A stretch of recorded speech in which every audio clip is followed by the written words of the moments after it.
Slav şev baş, heval no hevidarım hum başın, selametin vegave la Avrupa'ya saat 21 û 4 dakika böyle. La Bakurê Kurdistanê başûr li her derê Kurdistanê jî saat 23 û 4 dakika böyle. Mala we ava gelek spas dikim ji bo hûn hatin eleqa nîşanê bernameya me didin. Çend nûçe me amedekirine di derbarê hevdîtina Osman Baydemîr ya Mazlûm Abdî re.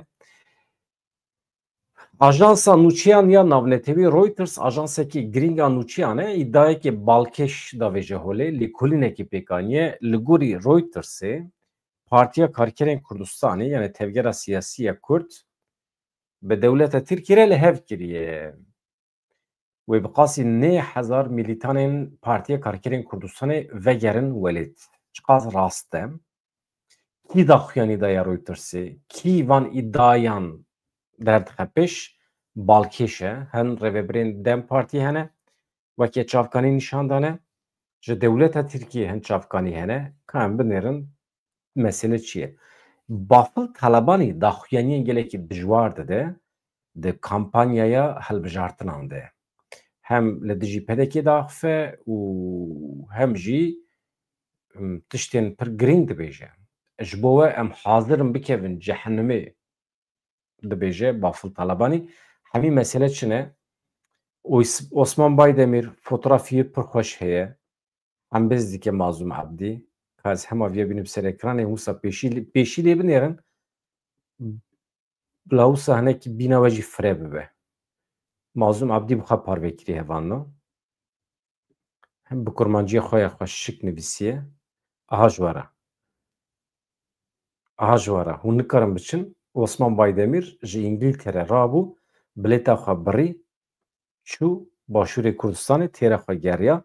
Paşê jî çû Rojavayê Kurdistanê çû ji xwe re Mazlûm Abdî hembêz dike. Gihîş mirazê xwe erê. Em negihîştin mirazê xwe. Ji me re bila nebe dert hevalno Osman Baydemîr di şûna me de fermandarê me hembêz kiriye. Em jî çavnebariya nekin. Pexîlî nekin. Baş e, hûn jî pexîlî nekin. Em jî hêvî dikin ku sibê dûsve Selhedîn Demirtaş derkeve milletê me bi vî şeklî Selhedîn Demirtaş jî hembêz bike. Gelekî wê kêfa me were. Ya çima Selhedîn Demirtaş ez tim bas dikim? Hûn ê bêjin ev mêrik çima zêde bas dike? Pir mağdur e. Suçî wî tune ye. Bixwe neketiye nava meseleyekî. Me ew hilbijartiye, me wezîfe daye wî. Mêrik hatiye hilbijartin. Me hilbijart. Me got tu berdevkê me yî, tu wekîlê me yî here li Meclîsa Tirkiye van tiştana bibêje. Wî jî çû got suçî wî tune ye. Her roja ku te hepsê de derbas dike em vicdanê ezab dikişîne. Mesele ew e. Wekî din însanekî şoreşker hevalno, mesela însanên şoreşker hene.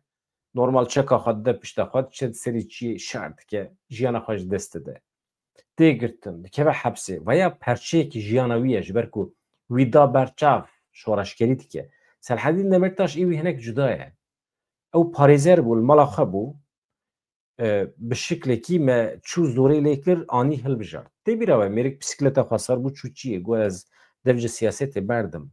Serokatî merokatî naxwazim ya dev ji min berdin ya.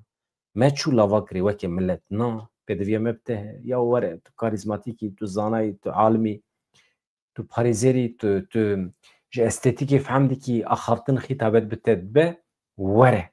Mêrî jî got tamam ez wê têm ama ez zanim serê min dikeve bilay ez ê werim hatî.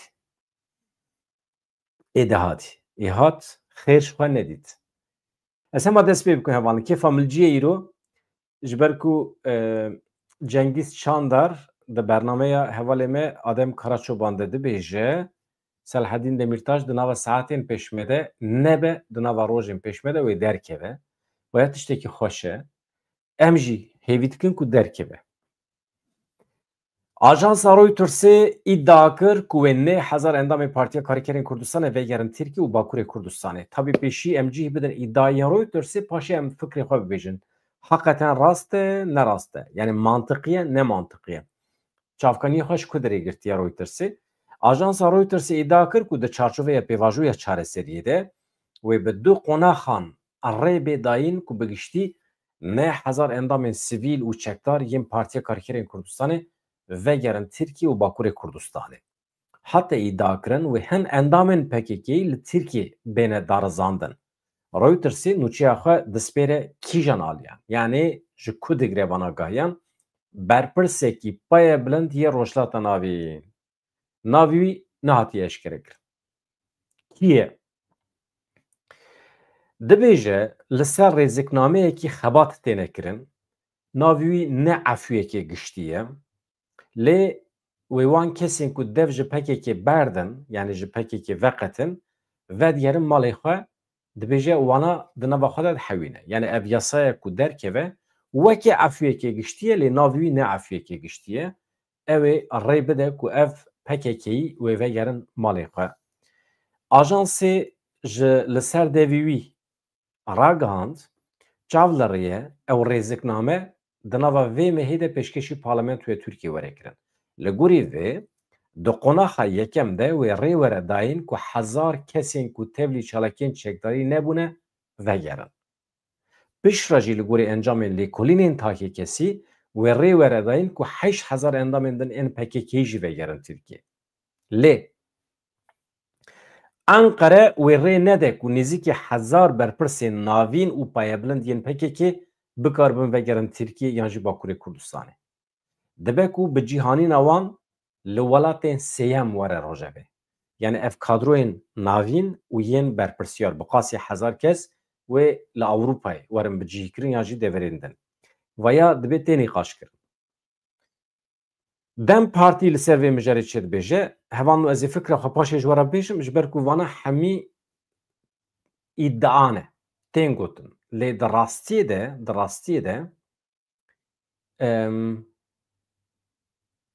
Partiya Karkerên Kurdistanê li ser navê Milletê Kurd aliyekî şer e. Wextê ku şer were qebûl kirin, rastiya şer were qebûl kirin, divê mirov bi dewleta Tirkiye bide qebûl kirin. Heqeten hevalê me çawa hê jî bi dewleta Tirkiye nedana qebûl kirin nizanim. Wextê ku Milletê Kurd li ser navê PKK yan jî bi pêşengiya PKK Milletê Kurd wekî aliyekî şer were dîtin, wê demê merov nakeve nava muhesebê. Ya kî çek girtiye, kî tevlî çalakiya biye, kî nebiye, kî rêvebire, kî ne rêvebire, wana hemî nemîhîm in. Tu yek ji wan nikare were mehkeme kirin. Ji ber ku şer sekiniye, tu aliyekî şerê. Eger tu xwe wekî aliyê şer îlan nekî, ew ê demê xelk çi dike? Tê te derdixe pêşberî mehkemê. Take kes te mehkeme dike. Şexis dibêje gerîla heso were. Tu tevlî çalakiya bûyî nebûyî. Tevlî bûme. Wê demê poşmaniya xwe bibêje. Formalîte jî divê ez poşman bim. Yani şoreşgerên Kurdistanî nikarin bikevin vê rewşê. Nabe. Rûmeta me dişke. Rûmeta însanan dişke. Ji ber ku dewleta Tirkiye sûjdar e li hember Kurdan. Hevan ez van fikrê xwe bibêjim paşê ez ê bêjim. Bu fikrê min zanin, me hêrs jî nekin, naxwazim dîsa tansiyona me bilind bibe, binêrin hevanna. Milletê Kurd milletekî bi rûmet e, şoreşgerên Kurdistanî hene, ji bo daw dozeke pîroz ketine rê, ji sedî nodî wî jiyana xwe ji destan e şehîd bûne di rêya Kurdistana azad serbixwe de. Yê mayî ku me temsîl dikin, rûmeta me temsîl dikin, em weke milletê Kurd em destûr nadin ku şoreşgerê me bi vî şeklî biçin Mahkeme Tirkiye. Derkevin pêşberî Mahkeme Tirkiye. Ji ber ku em weke millet Mahkemeyên Tirkiye weke dadgehên dagirkeriyê dibînin. Em wana tune dihesibînin. Çima em wana tune dihesibînin ji ber ku Mahkemeyên Dewleta Tirkiye hebûna me qebûl nake. Pir basît, pir hêsan. Ew mahkemeya ku hebûna min qebûl neke, ez dernakevim pêşberî wê mahkemê. Di vê şertê me yekem ew be em ji Mahkemê Tirkiye re bibêjin. Ez kîme? Mesela. Ez Heso. Ji kîjan aidiyetê me divê ji min re bibêje tu Kurdî. Tu Kurdî, nasnama te Kurd e, zimanê te Kurd e, tu ji bo Kurdayetî derketî serî çi? Ez weke mehkeme îro Kurdayetê te qebûl dikim, ez te lêborînê dixwazim, heta niha me hevalê te hemî ji vê dawayê haftin avêtina hepsê, ez jî باقل بومه مدنی بومه ادی استناویجم حبسی کرم که وگرم علاقه آها ادی از ایدیتا تجی خبات تجی مشروط بینم مجبوره وصابه وصانه به ام تک تشن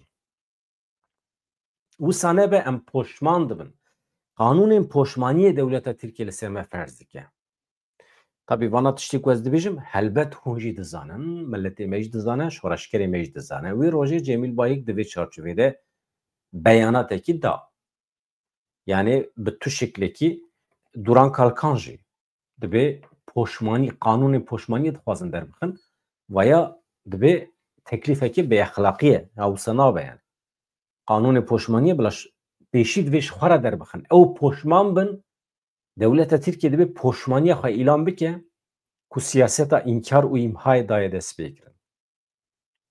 Dibe poşmaniya xwe îlan bike. Devleta Tirkiye em dizanin tu kesekî li ser navê devletê heta niha poşmaniya xwe beyan nekiriye. Na wellahî nekiriye. Mesela hê jî Kurtulmuş derketiye îro gelek televizyon daxivin. Kurtulmuş gotiye ya Aliyê Kurdan daxwazên maksimalîst nakin, federasyon naxwazin, fermîbûna zimanê xwe naxwazin. Tiştekî wisa tune ye. Kurtulmuş rast nabêje. Ji nava civaka Kurdan her kes dixwaze xwebixwe rêve bibe, zimanê Kurdî bibe zimanê fermî, hemî saziyê me Bakurê Kurdistanê wê rojê top yekûn bi hev re daxuyanî dan. Baroyên me daxuyanî didin li ser vê meselê. Kurtulmuş rast nabêje.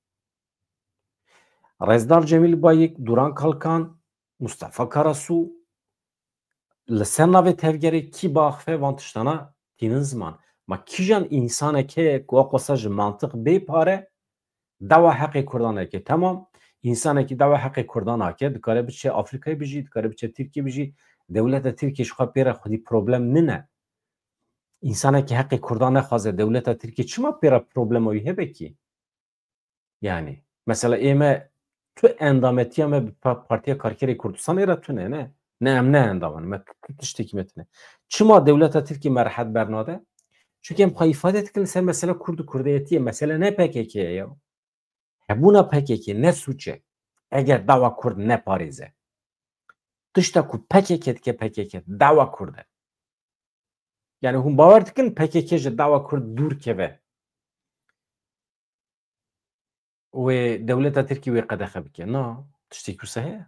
Yani mantık lazım hevan na. Yani nabe yani. Dem Parti çi dibêje? Alîkarê Hevserokê giştiyê Dem Partiye Tayyip Temel jî daxuyanî daye ajansa Reutersê ji ber ku Reuters di van îdayê xwe de cî daye hin çavkaniyan. Yek ji wan çavkaniyan Tayyip Temel e li ser yasayeke taybet ya ku wê entegrasyona demokratîk û civakî ya endamên PKK'yê pêk bîne niha xebat têne kirin, rast e, qebûl dike. Tayyip Temel dibêje ji Reutersê re ev yek wê ji bo hemû kesên ku ji PKK vedigerin çi sivîl çi çekdar. Ew ê derbasdar be, ev qanûna ku were derxistin. Temel daxuya kirin wê nevegera gav bi gav rêbazeke ku her kesî li xwe digire were pejirandin. Tayyip Temel her wiha piştrast kir ku ew fikir hatiye rojevê ku hinek endamên PKK bişînin welatên sêyem jî. Dibêje divê ev yek bi welatên ku potansiyela mazûvaniyê heye werin guftûgo kirin. Ya ev jî mantiq tê de tune. Yani tu rêveberê tevgera Kurdan dişînî kîjan welatî mesela? Çima dew çi ye? Yani ew dewleta ku navê wî Tirkiye ye eger nikare be rêveberên tevgerê bihewîne li Tirkiye tê wê manî ku poşma nebiye, tê wê manî ku rêveberên tevgerê suçdar dibîne. Ew dewleta ku rêveberên tevgera pîroz, tevgera mafdar, tevgera meşrû ya milletê Kurd suçdar dibîne, fayda wî dewletê ji milletê me Kurdan re tune ye. Tune ye. Fayda dewleta Tirkiye ji milletê Kurd re tune ye eger rêveberên Kurdan qebûl neke. Ew siyaseta ku rêveberên Kurdan tê de cih negire. Çawa siyaset e? Nemümkün e. Mantık nagire. Çünkü em nikarin êdî siyaseta wekaletê bi rêve bibin. Mesela ez naxwazim vegerim Tirkiye siyasetê bikim û ji orta ji me re talîmat were. bi vî şeklî siyasetê bike. Nabe. Herkes bile her li gorî xwe siyasetê bike. Bi îradeyekî azad. Niha mesela çapemenî, medya herkes azad li gorî xwe çapemeniya xwe, medya xwe birêve dibe. Bi vî şeklî dibe siyaset jî wisa be. Yani ji ber vê Tayyip Temel jî mesela tevlî van guftûgoyan dibe nizanim çima em prensîbê xwe pir zelal danayînin holê. Heqîqeten nizanim em çi tirsin ya însanên şoreşgerin yani tirsa we çi ye? Tirs çi ye yani? Ew dewleta ku rê nedeme ku em siyasetê bikin em wî dewletê nas nakin. Ew dewleta ku poşmaniya xwe îlan nekiribe em wî dewletê nas nakin. Ew dewleta ku mafê me ê netewî, ziman, serweriya axê, asayişa Kurdistanê nedeme em wî dewletê nas nakin. O qasan zelal ye. Ji Kurd qete bile biqete. Ya ji xwe şer tune ye. Kesek jî namire yani dawiya dunyayê min ne yani. Mafê xwe em dixwazin yani. Maf tiştekî ye. Mafê ne mafê? Tamam. Heqê min destê Tirka da çi digere? Çima Tirk van heqê min bigirin desteser bikin? Ana hemî problemin yani li rûmeta însan dikeve. Yani cureyekî tecavüzê ye. Ya firqa vê rewşê û tecavüzê tune ye. Dewleta Tirkiye dest datîne ser mafê Kurda cureyekî tecavüzê ye. Tayyip Temel her wiha piştrast kir ku ew fikir hatiye Rojevê ku hinek endamê PKK bişînin welatê sê ye. Baş e? Çavkaniyekê din ya ji Dem Partiyê ew jî ew e wî jî navê xwe eşkere nekiriye. Bê bikaranîna zimanê efiya giştî tenê li ser yasayeke yekane ya taybet bi PKK re hebat tê kirin. Yani efiya giştî ne tenê yasayekî tek yasayekî endamê PKK di nava xwe de dihewîne tenê ji bo vegera endamên PKK yasa tê derxistin. Wê çavkaniyê berovajiyê daxuyaniya Tayyip Temel dibêje ji bo komên cuda wê prosedûrên cuda hebin. Dibe ku hinek endamên PKK dema ve digerin Tirkiye rû bi rûyê lêpirsîn û darizandinan bibin. Yani hat fehm kirin. Endamên PKK wextê ve digerin Tirkiye hinek ji wan were mehkeme kirin yani. PKK li ser banga Abdullah Öcalan meha Gulanê ragihandibû dawî li hebûna xwe ya rêxisînê aniye. Hinek gerîlaya meha tîrmehê çekî xwe şewitandibûn, meha borî jî hatibû ragihandin gerîlayên PKK ji Bakurê Kurdistanê ji Tirkiye qismekî ji herêmê vekişiyane veya weke kronolojî baş e hevanna. Bi vî şeklê ye. Yani ez dibêjim hevalên me ê ku tevgera siyasî ya Kurd bi rêva dibin muheqeq xwe weke aliyê şer îlan bikin li gorî qanûnê nav netewî aliyên şer weke sûcdar nayîne dîtin dibêjin li gorî qanûnê şer bi dawî biye aliyên şer eger sûçekî dij mirovahiyê nekiribin problem tune vedigerin. Herkes wextê ku vegeriya Tirkiye hem aliyê Tirkiye hem aliyê Kurdan her du alî wê demê îfade didin komisyona heqîqetê. Komisyonekî heqîqetê saz dibe sûçên ku her du aliyan kiriye di dema şer de lêkolîn dikin, tespît dikin û li gorî wî her du alî dibe cezayê xwe qebûl bikin. Yan jî her du alî qebûl dikin ku singer bikişînin ser meseleyê. Ama dibêjim singer nikarin bikişîne ser meselê ji ber ku sûçê li dijî mirovayê sûçekî daîmî ye. Şer bisekine jî agirbest çêbibe jî ji her du aliyan kî gund şewitan dibe, sivîl kuşt dibe, însanê bêguneh kuşt dibe, kî dar vekiribe însanan, bê mehkeme, bê pirs, gayrî meşrû. Wana hemî dibe werin mehkeme kirin, ji aliyê komisyona heqîqetê ve lêkolîn were kirin û mehkeme jî mehkemeyên navnetewî ê şer e. Erê li Lahê, Hollanda divê wisa be. Aliyê Kurd jî aliyê Tirk jî. Ji ber ku tu weke rêxistin mesela tu weke rêxistin wextê biçî mehkemeyê Tirkiye qebûl bikî tê manê ku te hemî sûcdarên şer ên dewleta Tirkiye te efû kiriye. Mesela tu dikarî efû bikî ama milletê Kurd nikare efû bike. Mirovahî nikare medeniyet nikare efû bike. Dîrok van însanê sûcdar nikare efû bike. 17,000 faîlê meçhûl ku da çûn? گۆڕێ وان کو دەرێنە بەدەنێ وان کو دەرێنە ez ana nakem hesabû kîtaban ama dîsa jî divê merû rastî bizanibe bana lêkolîner dîroknas parêzer hukuknas van tiştana divê zanibin not bikin ji bo xatirê pêvajoyê ne ya însan hatine kuştin îjar mesele ev e kurtulmuş mesela ji bo çûyîna İmraliyê lambeya kesk pêxistiye tamam baş e lê daxuyaniyê wî beredayîne rastiyê nabêje mesela dibêje ev pêvajo ne pêvajoya aştiya Kurd û Tirkan e ji ber ku problema Kurd û Tirka tune ye heqîqetê nabînin ev pêvajo ne pêvajoya aştiya Kurd û Tirkiyeyê jî ev pêvajoya çekberdanê a PKK ye tu daxwazekî jî tune ye ji nava milletê Kurd mesela ecêb ne Serokê Parlamentoya Tirkiye Numan Kurtulmuş di derbarê ziyareta komîsyonê ya ji bo İmraliyê de got ji bo temamkirina pêvajoyê gavekê wiha dikare were avêtin erê Numan Kurtulmuş diyar kir eger Komîsyona Hevgirtina Netewî Biratî û Demokrasiyê biryarê bide ew ê li gorî wê hereket bikin Kurtulmuş li Stenbolê bi rojnamegeran re bi berpirsên giştiyên weşangerên medyayê re civiya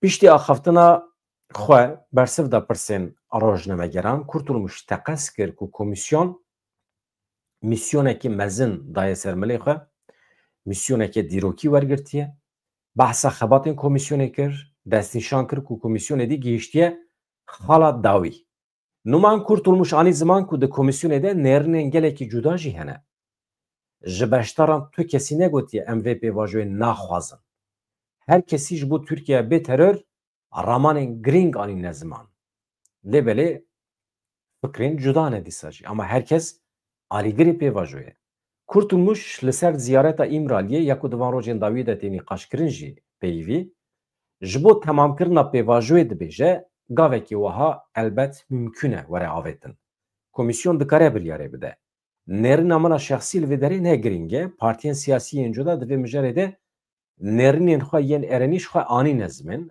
eger komîsyon biryarekê wiha bide li gorî wê em ê hereket bikin çekdanîna rêxistinê wê bê tescîlkirin Numan Kurtulmuş di derbarê guherînên yasayî yên parlamentoyê de jî axivî fikra wî ev e xala herî krîtîk ya qonaxa B yani qonaxa pêşiya me tespîtkirin tescîlkirina wê yekî ye ku rêxistinê bi rastî çekê xwe daniye rêxistinê bi rastî xwe fesih kiriye piştî ku saziyên me yên ewlehiyê bi taybetî îstixbarat MîT Wezareta Parastinê vê tespîtê bikin wê demê mümkün be ku parlamento hin serarastkirinên yasayî pêk bîne ev cümle jî heqaret e li milletê Kurd yani dewleta Tirkiye mîta xwe dişîne Wezareta Parastinê dişîne ji wan agahiyan digire hemî dişin piştrast dikin yani tescîl û tespît dikin ku PKK tamamen xwe fesih kiriye çek û sîlahan berdaye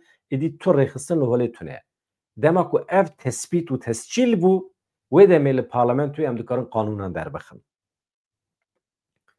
eger li jineya ewlehiya netewî van tespîtan bike û îlan bike wê mesafeyekî gelekî giring were girtin Serokê parlamentoyê balkişan ser civîna hefteya pêşiya me ya komîsyonê jî dibêje hefteya bê em ê guh bidin wezîrê me yê karê navxweyî wezîrê me yê parastinê em ê guh bidin serokê îstixbaratê ya hefteya borî nebû bi wan re hevdîtin pêkanî ji xwe erê yan ew Hakan Fîdan wan bû ev pêvajo ne pêvajoya aştiyê ya di navbera Tirk û Kurdan de ye dibêje Numan Kurtulmuş ev pêvajo şopandina parlamentoyê ya ji bo pêvajoya danîna çekan e danîna çekan ya rêxistinê dibêje Numan Kurtulmuş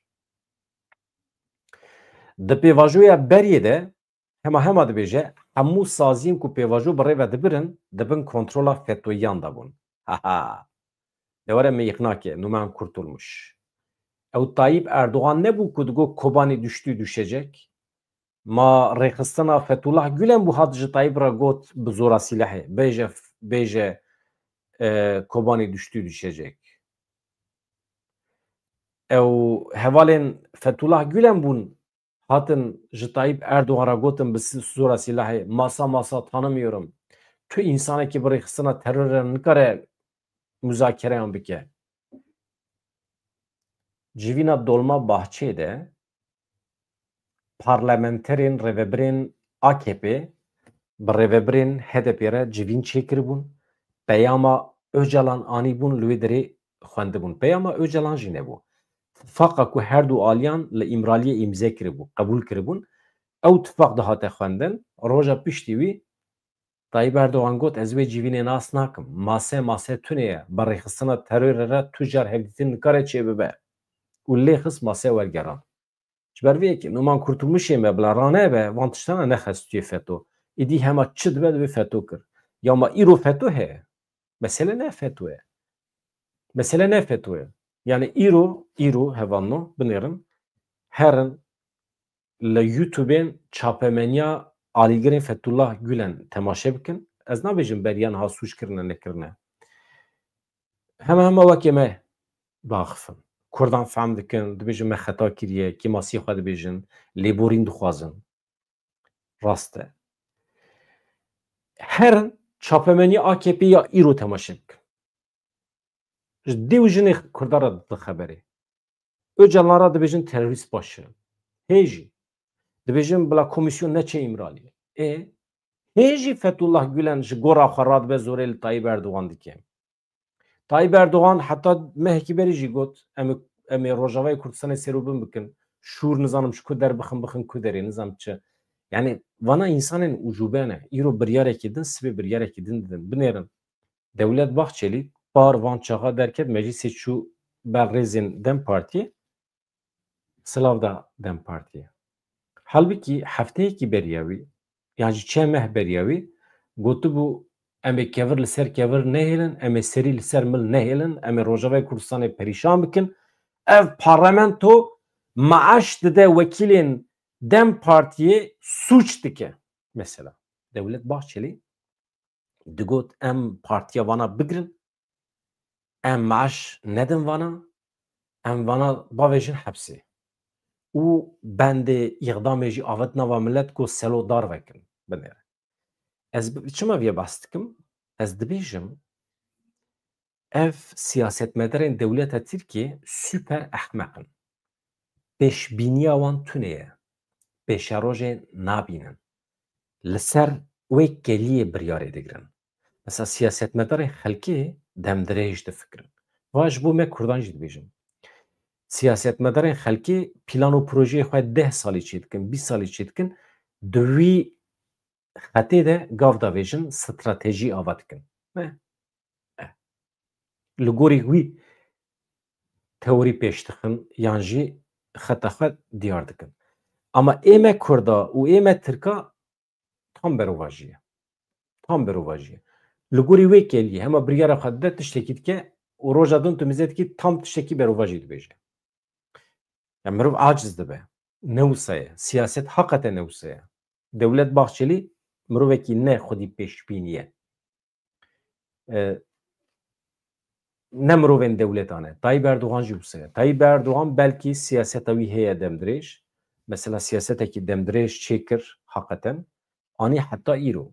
Millet xepan, gendelî kir, dizî kir, mirovê xwe xist nava artêşê, ew artêşa dewleta Tirkiye ya kemalîst hemî guherand. Îro yek ferdekî artêşê li Hemer Tayyip nikare serî rake. Ta sala 2010 de min afîşên Tayyip Erdoğan dîtin behsa 2023 dike. Sed saliya Tirkiye. Şaşmam. Ya sal 2010 Tayyip Erdoğan çavat kare behsa 2023 bike. Çavat kare bibêje ez hêjî heme. Vaya bi şiklekî heqeten ew e yani mirov li hember xwezayê li hember Xwedê jî derdikeve. 2023 tê mena 13 sal piştî wî hebûna xwe îlan dikir. Mesela wê demê me henekê xwe pê kir. Min got Tayyip çawa zane 13 salê din jî ew li ser hukme. Mêrik 2023 berde. Bûye 2025 hê jî li ser hukme û hê plan kiriye bi destê Kurda 5 salê din jî li ser hukum be. Ya acayip tiştekî ya bîna mirov van fetise ya. Mirov fetise yani. Acayip yani tiştekî ye. ملتên vê coğrafyayê çawa dikarin teḥemûl bikin? Merov navî dibîse, tîpayî dibîne, navî dibîse merov bîntengî dibe. Pê sîrtengî dibe. Hakikaten merivê bişkoyê xwe vekir. Yani naçe, mêrek naçe ya. Mêrek biçûye me hinek rehet bikira. Naçe. Ya zarokê me hatine dünyayê salê 2000 de Tayyip ser hukme 2022 25 sal derbas 23 sal derbas bû hê jî mêrek li ser hukme. 6 salê din jî difikire. Dehatî.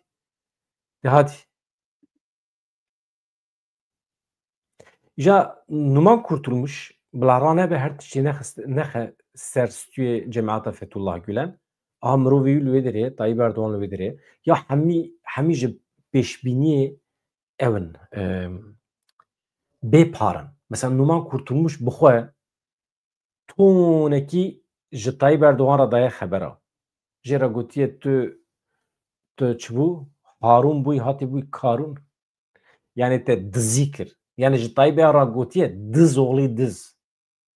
Ya. Dibêje tu gendelî dikî. Te mal û milkên Tirkiye hemî dizî. Jê re got. Ew dîsa Wezîrî Wanê Navxwayî Suleyman Soylu eyn tiştan jê re got. Dîsa ev Dewlet Bahçelî ji Tayyip re çi nema got. Tayyip Erdogan bersiv daye got bê zurriyet. Ya mesela zarokên Dewlet Bahçelî tune ye. Dewlet Bahçelî mirovekî mîlîtan e xwe daye nijadperestiya Tirkiye ne ji bo wî dixebite. Xwe daye yani kadroyê dewletê ye. Di vê rê de nazewce zarok çê nake. Tayyip Erdogan henekê xwe pê kir. Got zurriyetsiz. Ew qas ji hev dan xebera. Paşê tên hevû digirin, hevû hembêz dikin, ittifaq çê dikin filan bêvan. Pêşbînî tune dibêjim. Pêşbînî. Ya Osman Baydemir ji kerema xwe re binêrin fotoğrafê çi qas xweş min anîn ez car dijwar bînim. Na hevan no. Vê îro çend telefon ji min re hatin. Hakikaten. Ya vê Osman Baydemir çûye çima çûye Kurdistanê. Ev gotinekî heye Tirkiyeyê de bayram nine seyran nine veya dibê zabê min çima ez maş kirim. Na Osman Baydemir bi salan e li İngiltere'ye, li Almanya'da, li İngiltere'ye rast e. Çima ji nişkeva vê arîfeya zivistanê rabû çû başûrê Kurdistanê Mesûd Barzanî dît, paşê çû Kubat Talebanî dît, çû cem rêveberên yenekê, paşê jî derbasê Rojava bû, PYD re hevdîtin pêkanî, çû cem henekesê, paşê jî îro çê Cemazûm Abdî. Misyona wî çi ye? Erka wî çi ye? Mesela wasfa wî çi ye? Li ser navê çi çûye? Hinek dibêjin ya dewleta İngiltere û şandiye wê derê ji bo biçe bi Kurdan re hevdîtin pêk bîne. Xwazî aqlê me hebiye ku me bikare bî ew xweza dîplomasî bikira. Li ser navê İngiltere çima Kurdekî wekî Osman Baydemîr here? Here çi bibêje? Çi kîjan aliyê re çi bibêje? Hinek dibêjin ya Osman Öcalan Osman Baydemîr dibe ku ji aliyê Rêzdar Öcalan ve hatibe wezîfedar kirin ji bo bi şewisa Turekî bavêje wana îqna bike. Hinek dibêjin ya Osman Baydemîr însanekî netewperwer e, kurdewar e, Kurdperwer e yani. Diçe rêzekî hevdîtin pêk tîne ji bo ku bi lava rêca hestên netewî derbixe pêş. Min hemî tişt bihîstin. Yani tiştên berova jî hev me bihîstine. Di derheqê Osman Baydemîr de. Yani kek Osman Baydemîr dibe eger dengê min niha diçe bila bizanibe ku di derheqê wî de pir îddia hene, pir nîqaş hene. Yani çünkü wezîfa wî tune ye, partiya wî tune ye, bi tena serê xwe ye, tenê siyasetmedarekî kevne. Ama ji xwe re kiriye wezîfe biçe Kurdistanê bigere. û ji min pirsin ez bêjim pir baş kiriye, rind kiriye, bila here bigere. Hatta wî rojê min jê re got Osman Baydemîr çîmentoya xerca Kurdistanê amade dike. Bila yeketiyê xurt bike. Bila însanê me wisa hebin bedena xwe jî, fikrê xwe jî bikin pire di navbera Kurdistaniyan de. Tiştên xweş in bana. Bila hebe. Xwezî wezîfedar biya, xwezî misyona wî hebiya. Hevan hemî tiştê ku hûn dibêjin di derheqê Osman Baydemîr de xwezî rast biya. Xwazî İngiltere wezîfe bidaye. Bila bide. Wezîfe bide min İngiltere, ez ê jî herim Başûrê Kurdistanê bigerim. Qet nexime. Merov ji bo pêşaroja miletê xwe her cure wezîfe dikare bigire. Ji bo aştiya nava milletê xwe, huzûra milletê xwe, şoreşa milletê xwe merov her cure wezîfe dikare bigire. Baş e. Dibe ew prensîpê mirovan hebe. Yani bifikirin ku em rabûne bi dewlet baxçelî re hevdîtinê pêktînin, êdî nemaya em dibe rêzdar dewlet baxçelî, em çima bi dewletên Ewropayê re ku zira nedan em e, çima bi wan re em hevdîtin pêk neyînin. Ma tiştekî wisa bêmantiqî dibe İsraîlê re çima em hevdîtin pêk neyînin. İsraîlê çi zirar daye me? Dixwaze xwe biparêze li rojhata navîn. Mala İsraîlê xirab kirine, dixwaze xwe biparêze.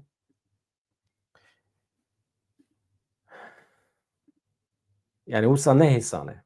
Binêrin merov xwe bîne pozisyonekî wisa ku wextê xelkê êrişê mirovan kir, wextê ku Hamasê êrişê ser wê peravê kir, peravê İsraîlê, ew keç û xortên İsraîlî li wê derê ji xwe re top dilîstin, li ber plajê bûn, ji xwe re kêfa xwe dinêrin, ji xwe re dans dikirin ya, dans dikirin. Bi qasê dansê pîroz tiştekî heye, bi qasî kêfê tiştekî xweş heye. Armanca hemî mirovahiyê ne keyf e, ne huzûr e, ne aramiye. Ma em ji bo çi şer dikin? Em ji bo keyf û huzûrê şer nakin. Ji bo ku em bigêjin wê astê. İsraîl dixwaze, İsraîl pêk jiyanî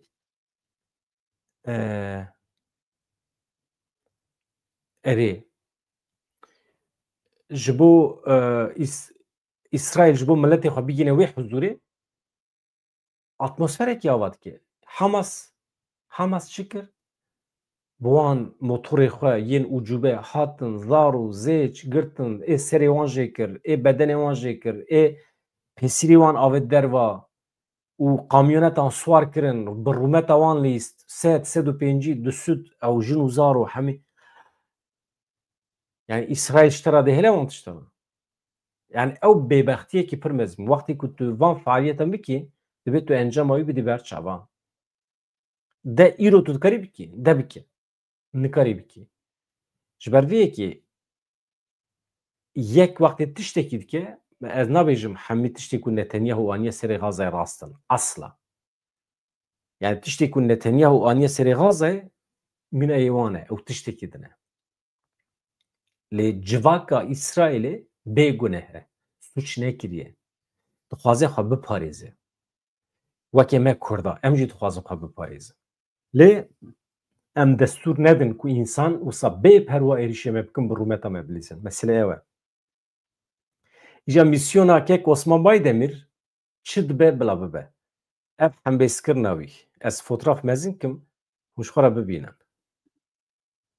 Ka? Ha, awsa. Bila ez piçûk xuya bikim, bila ew mezin xuya bikim. Îja mîsyon çi dibe bila bibe. Kî wezîfe daye nedaye nizanim. Ama dibe bila ew bizanibe ku wezîfe danê. Fermandarê giştiyê Hêzên Sûriya Demokratîk Qesedê General Mazlûm Ebdî siyasetmedarê Kurdê Bakurê Kurdistanê Osman Baydemîr pêşwazî kir. Osman Baydemîr piştî ziyaretên xwe yên Başûrê Kurdistanê derbasî Rojavayê Kurdistanê bû. Li wê derê dest bi hevdîtinan kir. Osman Baydemîr piştî civînên bi yeketiya Partiya Demokratîk PYD re çû serdana Encûmena Niştimaniya Kurd Sûriyê Enekesê. Paşê jî îro bi fotoğrafên sürpriz çû serdana Mazlûm Ebdî. Yani bi fotoğrafên sürpriz me firq kir ku çûye serdana Mazlûm Ebdî. Fermandarê giştiyê Qesedê li ser hesabê xwe X'ê behsa civînên bi Osman Baydemîr re kir. Civîna wî ye pêra. Bi serdana parlamenterê berê Partiya Demokratîk a Gelan HDP birêz Osman Baydemîr kêfxweş bûm. Divêj evaya daxuyaniya wî ye. Hûn dixwazin daxuyaniya wî ez bînim ser ekranê. Dibe, çima nebe? Ya hûn nikarin bibin endam. Hûn nikarin bibin endamê ew ê. Gelo. Endam nine şopandin. Ez jî dibêjim endam.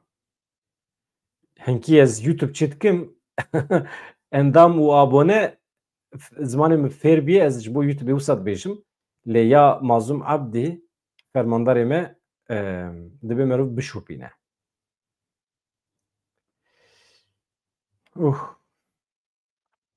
Aha li benda bafil Talibanê bisekirin. Bafil Talibanê çi gotiye çi negotiye. Derheqê pedekê de ji tiştê pir sert dibêje heqeten ez eyb dikim bînim ser ekranê. Dibêje bi serdana parlamenterê berê Partiya Demokratîk ya Gelan HDP Birêz Osman Baydemir kêfxweş bûm, me rewşa Bakur û Rojhilatê Sûriyê pêvajoyê aştiyê li Bakurê Kurdistanê û Tirkiyeyê nirxand. Hevdîtineke baş bû, me giringî da piştgiriya xebatên aştî û aramiyê û derfetên çareseriya siyasî li herêmên Sûriyê. Evet. Aniha em tên behsa bafil Talibanê dikin ama çawa diaxife, çawa diaxife. Heqeten ez newêrim bînim, ez newêrim cî bidim axaftinê wî. Ya tiştê pir sert dibêje. Ketiye çîrokên berê defter dosyayên berê vekiriye. Di nava Kurdan da em ê dosyayên berê veke pir nexweşî ama dîsa jî gotiye. İnsanekî sempatîk e ama. Ka ew jî bila ser ekranê be em awsa bafil Talibanî pir dijwar axivî. Ka axaftina wî ya dijwar çi ye hevanda? Binêrin. Bafil Talibanî serokê giştî yê yenekê ji alîgirên partiya xwe re got em ê ji bo we bikevin nava agirê dojehê. Bafil Talibanî li mîtînga partiya xwe ya Silêmaniyê axivî. Di bersiva pirsa muxalefet li ku ye? Got muxalefet tune ye. Her wiha amajebûyekê kir ku li Silêmaniyê qanûn serwere. Me îspat kiriye ku kes di ser qanûnê re tune ye li Silêmaniyê. Serokê yenekê hilbijartin wekî ceribandinekî bi nav kir, berê xwe da dengder û alîgirên partiya xwe. Got yenekê ji bo we dikare bikeve nava agirê cehennemê. Bafil Talibanî di beşekê peyama xwe de rexne li aliyên muxalefetê yên Herêma Kurdistanê girt, behsa pedekê. Di dema derbasbûyîna yasaya bütçeyê de li Parlamentoya Iraqê dengê xwe nedane wê beşa yasayê ku piştgiriyê dide şandina pereyan ya rastê rast ya ji Bexdayê ji bo parêzgehan û pirsî. Ka ew muxalefet îro? Wî bi xwe bersiva pirsê da. Muxalefet tune ye. Serokê yenekê ji ciwanan lêborîn xwestiye, dibêje guh li wan nehatiye girtin, kesî guh nedaye gencan, ciwanan. Yeneke kongre dibêje kongre ciwantir dibe. Yani kongre bi kongre her ku diçe ciwantir dibe ji ber ku endamên nû yê genç tên tevlî yenekê dibin. Derî ji bo ciwanan hatiye vekirin, guh li wan tê girtin, êdî daxwazê wan li ber çav têne girtin dibêje. Soz da gencan ciwanan wê li Bexdayê ji bo wan şer bike, mücadele bike, derfetan ji bo wan biafirîne. Em ê ji Bexdayê ve aboriya Kurdistanê bihêz bikin. Ev karname armanca me ye dibêje. Bahsa jinan jî dike. Bahsa jinan jî dike. Ya aniha di nava Kurdan da bir adet. Hakikaten partiye ku mafê jina adî neparêze tune ye. Bravo. Bafil Talibanî her wiha bahsa rola jinan ya di nava yenekê de jî kir, xwast ku jin li malê rûnenên. Nehêle mêr biryarê ji bo wan bide. Çimkî ew zeman êdî bi dawî biye, divê jin tevlî biryaran bibin. Serokê yenekê peyameke arasteyî dengder, alîgir û welatiyan kir. Got, binêrin, sandoqan ji me re kes bikin. Me bişînin Bexdayê. Bila em wezîfeya erkê xwe ji bo we, ji bo Kurdistanê, ji bo Iraqê bi cih bînin. Hilbijartinên gera şeşemîn ya Parlamentoya Iraqê 11 vê mehê têne çêkirin. Propagandaya hilbijartinê heştê mehê bi dawî dibe. Heştê mehê kengê ye? Sibê. Sibê aniha bi dawî bûye li cem wan. Çûnkî aniha saet 22 diye li Ewropayê li wê derê dibe 12 erê rast e. Aniha êdî bi dawî dibe. Axaftina wî ya di derbarê pedekê de heye hevano. Hakikaten pir dijwar e. Yani dibe çûne tankên Saddam sar bûne, nizanim çi kirine. Ew meseleya Hewlêrê û erdê me firotine dewleta Tirkiyê. Sûcdariyên pir ecêb hene li hember pedekê. Tam di vê dema propagandayê de bi vî şeklî hevano. Ez heqeten ji we re spas dikim. Ez vîya ewsa dayînim.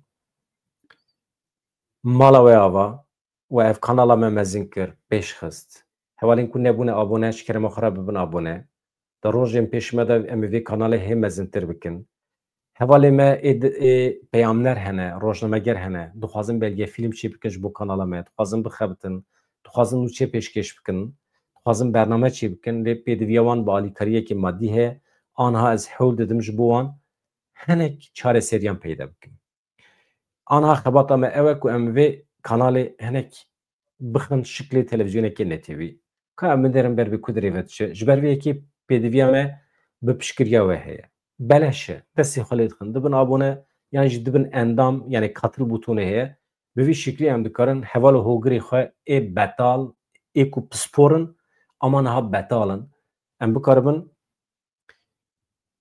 bixin nava xizmetê ji bo we ez xatir ji we dixwazim sibê em ê dîsa bültenekî têr û tijî çê bikin sibê serê sibê ez bi wara me paşê jî êvarê rojê du sê bülten em çê dikin pir spas dikim mala we ava bi vî şiklî em bidomînin ji kerema xwe re dem baş silav rêz